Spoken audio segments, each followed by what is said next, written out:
Vamos lá. É só bem o centro do navio. Nós estamos no 7º andar,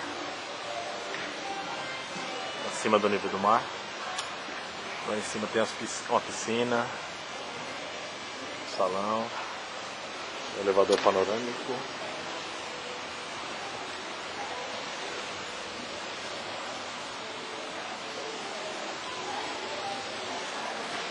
Uma grande escultura no centro.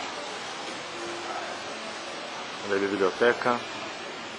Sala de carteado, é aberto direto. Paula foi lá no nosso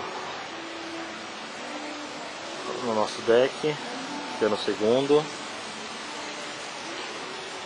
Eu estou com os meninos numa salinha que tem brinquedo só da Fisher. Eles estão brincando. Como pode ver, o navio agora está em movimento, balança um pouco.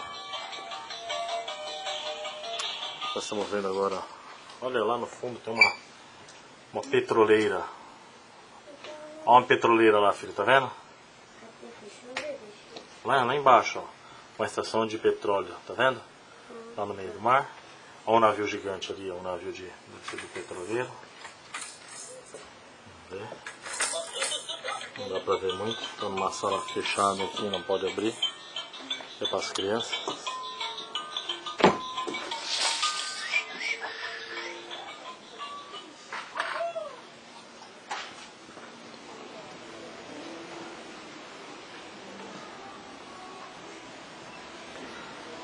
Todos os andares tem esse desenho do navio. Mostra a localização onde nós estamos.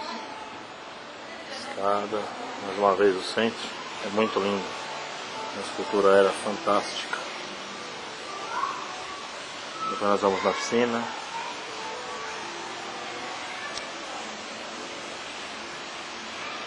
É maravilhoso.